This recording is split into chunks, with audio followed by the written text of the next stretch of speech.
Malaya na ang mga makabagong Pilipino. Pero kung babalikan natin ang mga namuhunan dito, isang mahalagang bitak ng ating kasaysayan ang himagsikan sa panahon ng pulang araw.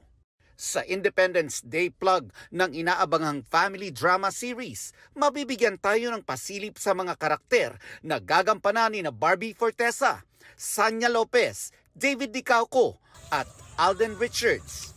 Makikita rin ang mahalagang papel na gagampanan ni Kapuso Drama King Dennis Trillo. Itinuturing ng mga Kapuso stars na isa sa mga pinakamahalagang papel na kanilang ginampanan ang role sa Pulang Araw. Ambag daw nila ito para sa bagong henerasyon.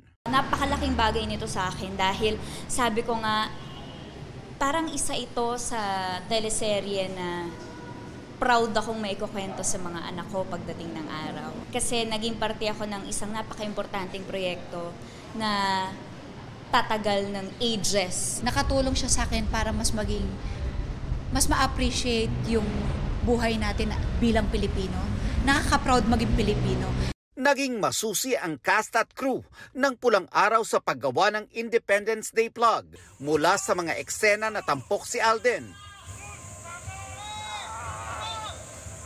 si Barbie, si Sanya, si David, at si Dennis.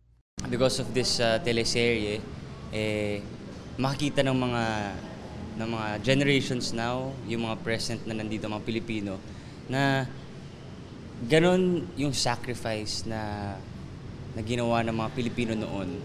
Hindi na pasisiil, hindi na palulupig, at kung para sa bayan, laban lang.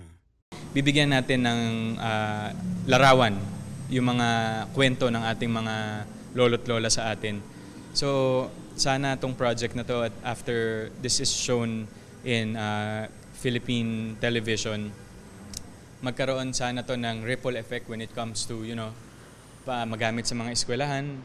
Yung freedom na meron tayo ngayon is we owe it to the people who have experienced that very dark part of history.